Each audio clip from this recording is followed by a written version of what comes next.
নমস্কার, দেখছেন talk to Bangla. আমি অভিষেক রয়েছে আপনাদের সাথে। এই মুহূর্তে যে খবর নিয়ে উপস্থিত হয়েছি, ভারতীয় জনতা পার্টি পশ্চিমবঙ্গে যে ফর্মে এই মুহূর্তে আছেন সেই ফর্মে কিন্তু নিয়ে এসেছিলেন বলা যেতে পারে দিলীপ ঘোষ। কিন্তু দিলীপ ঘোষ এই মুহূর্তে ভারতীয় জনতা পার্টির অভ্যন্তরে বেশ খানিকটা কোণঠাসা এবং সর্বভারতীয় সহসভাপতি ছিলেন দিলীপ ঘোষ। পশ্চিমবঙ্গের সফলতম বলা যেতে পারে রাজ্য সভাপতি ছিলেন দিলীপ ঘোষ। সেই দিলীপ ঘোষ এবার কি কোথাও গিয়ে দল পরিবর্তন করবেন? তার কারণ দলের রাজ্য সভাপতির পদও ঠিক হয়ে গিয়েছে। শ্রমিক ভট্টাচার্য সেই পদ নিয়ে ফেলেছেন এবং তার পরবর্তীতে এখনো পর্যন্ত দিলীপ ঘোষকে কিন্তু ডাকা হয়নি, দিলীপ ঘোষকে পাশাপাশি দেখা যায়নি।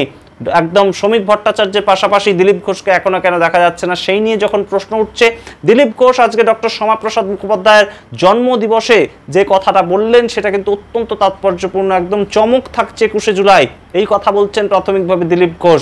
কিসের চমক এবং সেই চমক কি তাকে উদ্দেশ্য করে, তাকে কেন্দ্র করে, সেই নিয়ে দিলীপ ঘোষ কি বলছেন সেই উত্তরে অবশ্যই আপনাদের জানাবো। এবং অবশ্যই এই মুহূর্তে তাৎপর্যপূর্ণ আলোচনা কিন্তু একটা হচ্ছে যে 21শে জুলাইয়ের মঞ্চে দিলীপ ঘোষ তৃণমূল কংগ্রেস জয়েন করবেন, নাকি দিলীপ ঘোষের হাত ধরে উঠে আসা বিজেপির একাধিক নেতা এই মুহূর্তে তৃণমূল কংগ্রেস জয়েন করতে পারে, তেমন একটা সম্ভাবনার কথা বলছেন দিলীপ ঘোষ। পক্ষান্তরে কি কোথাও গিয়ে ভারতীয় জনতা পার্টিকে এই মুহূর্তে বেশ খানিকটা বেকায়দায় পড়তে হতে পারে 21শে জুলাইয়ের পরবর্তী সময়? কি বলছেন দিলীপ ঘোষ সামগ্রিকটাই বলবো আপনাদের এই মুহূর্তে। তার আগে অবশ্যই টক টু বাংলা ইউটিউব চ্যানেলটিকে সাবস্ক্রাইব করে দিন। আজকে খবর আপনারা জানেন যে দিলীপ ঘোষ কিন্তু 2015 সালে আসার পর থেকে, রাজনীতিতে আসার পর থেকে পশ্চিমবঙ্গের রাজ্য রাজনীতিতে অত্যন্ত গুরুত্বপূর্ণ একজন মানুষ হয়ে উঠলেন দিনে দিনে। এবং স্বভাবসিদ্ধ ভঙ্গিতে তিনি একদম মেঠো ভাষা ব্যবহার করে যেভাবে সাধারণ মানুষকে একদম মমতা বিরোধী ভোটটাকে একত্রিত করলেন, বিজেপির কাছে আনলেন মমতা বিরোধী ভোটটাকে, সেটা কিন্তু অত্যন্ত গুরুত্বপূর্ণ একটা পদক্ষেপ ছিল। এবং যার ফলস্বরূপ আমরা কিন্তু দেখলাম 2019 সালে ভারতীয় জনতা পার্টি প্রথমবারের জন্য পশ্চিমবঙ্গে 41% ভোট পেয়েছিল এবং যার ফলস্বরূপ 18টা পর্যন্ত লোকসভা সিট পেয়েছিল, যেখানে কিন্তু তৃণমূল কংগ্রেসের উপর বেশ খানিকটা চাপ তৈরি হয়েছিল যে তৃণমূল কংগ্রেস 2021 সালে হেরেও পর্যন্ত যেতে পারে। কিন্তু সেখান থেকে আমরা দেখলাম যে 2021 সালেও ভারতীয় জনতা পার্টি সেকেন্ড পজিশন হোল্ড করলেন এবং 39% ভোট পেলেন। 2024-এও তাই এখনো পর্যন্ত কিন্তু ভোট পার্সেন্টেজ হিসেবে ভারতীয় জনতা পার্টি সেটাই ধরে রাখতে পেরেছে।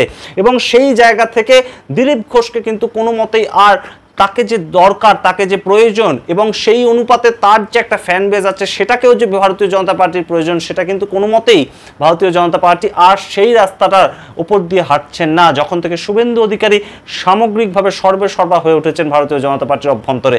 এবং সুকান্ত মজুমদারের সঙ্গে শুভেন্দু অধিকারীর যে জুটি তৈরি হয়েছিল সেখানে কিন্তু একদম অপ্রাসঙ্গিক হয়ে পড়েছিলেন দিলীপ ঘোষ। মূলত 2024 সালে তাকে যেখানে একদম মেদিনীপুর থেকে সরিয়ে দুর্গাপুরে তাকে টিকিট দিয়ে পাঠানো হলো এবং তিনি একদম সরাসরি হেরে গেলেন, সেখানেই কিন্তু রীতিমতন দিলীপ ঘোষের একটা রাজনৈতিক হারিয়ে যাওয়া কিংবা রাজনৈতিক অন্ধকারে একদম তলিয়ে যাওয়া সেখান থেকেই শুরু।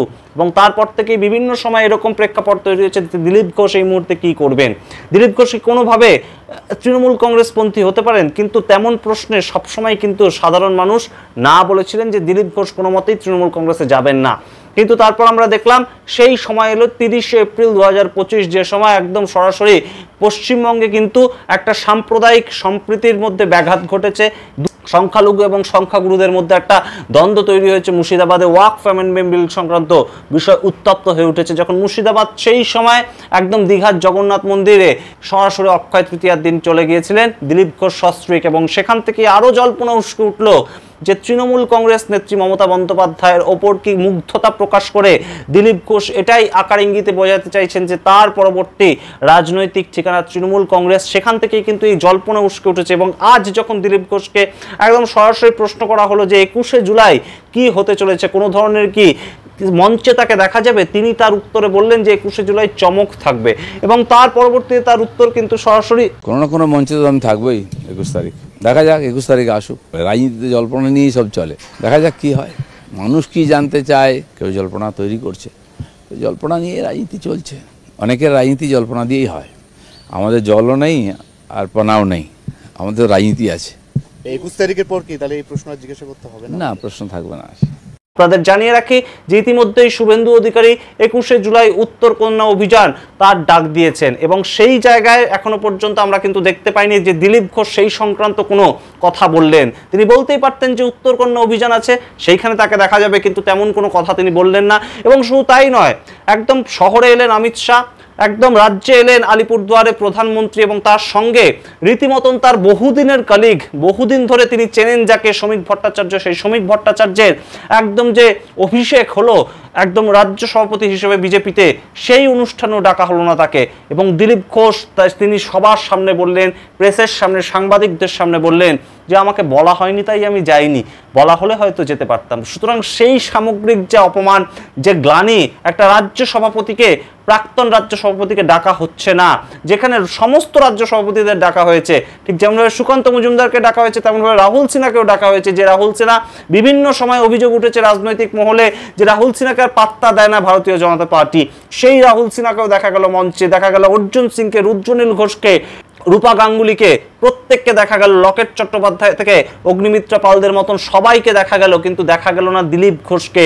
যে দিলীপ ঘোষকে ঘিরে এক সময় এই সমস্ত নেতারা থাকতেন, যে দিলীপ ঘোষকে কেন্দ্র করে কিংবা দিলীপ ঘোষের হাত থেকে পতাকা নিয়ে অর্জুন সিং বা শুভেন্দু অধিকারীর মতন নেতারা এই ভারতীয় জনতা পার্টিতে জয়েন করার কথা এক সময় ভেবেছিলেন, সেই প্রেক্ষাপট তৈরি হয়েছিল, কিংবা দিলীপ ঘোষের নেতৃত্বেই শুরু হয়েছিল মূলত বিজেপিতে মানুষের আশা স্রোতটা, সেই দিলীপ ঘোষকে ডাকা হচ্ছে না বিভিন্ন গুরুত্বপূর্ণ প্রোগ্রামে। সেখান থেকে কি কোথাও গিয়ে অপমানিত এবং গ্লানিময় দিলীপ ঘোষ এবার পরবর্তীতে তার রাজনৈতিক অবস্থান বদল করবেন? রাজনীতিতে কোনো কিছুই কিন্তু একদম সম্ভাবনার বাইরে ফেলে রাখা যায় না, কিন্তু অবশ্যই দিলীপ ঘোষ একদম আরএসএস করে আসা একজন মানুষ, সংঘের ঐক্যবদ্ধ কিংবা সংঘের চেতনা তার মধ্যে একদম কিন্তু সারা জীবন ধরে রয়েছে।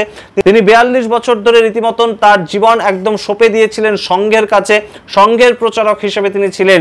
কিন্তু সেই দিলীপ ঘোষ এখন যে সক্রিয় রাজনীতির মেজাজে আছেন, যে সক্রিয় রাজনীতির টেস্টটা তিনি বুঝেছেন, সেখান থেকে কি তার আর এই মুহূর্তে একদম বাড়িতে বসে থাকা, সাধারণ কর্মীদের সঙ্গে মিশে যাওয়া কিংবা কয়েকটা প্রোগ্রাম অ্যাটেন্ড করা, সেগুলোর মাধ্যমে তার কি আর রাজনীতিতে টিকে থাকতে ভালো লাগবে?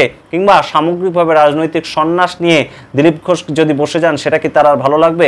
এই প্রশ্ন কিন্তু উঠছে, এবং সেইখান থেকেই যে জল্পনাটা তৈরি হয়েছে যে ভারতীয় জনতা পার্টি যদি দিলীপ ঘোষকে এই মুহূর্তে, শ্রমিক ভট্টাচার্য যদি দিলীপ ঘোষকে আবার দলে না ফেরায়, আবার যদি তাকে অ্যাক্টিভ সদস্য হিসেবে কাজ করতে না পাঠায় বিভিন্ন জায়গায়, যেখানে তার মতন নেতার দরকার, যেখানে সংগঠক হিসেবে তাকে দরকার, তাহলে কিন্তু দিলীপ ঘোষ হয়তো একটা সিদ্ধান্ত বড়সড় নিতে পারে, এবং সেটা কিন্তু তৃণমূল কংগ্রেসের জন্যই আখেরে লাভ হবে। কোনো না কোনো মঞ্চে তো আমি থাকবোই 21 তারিখ।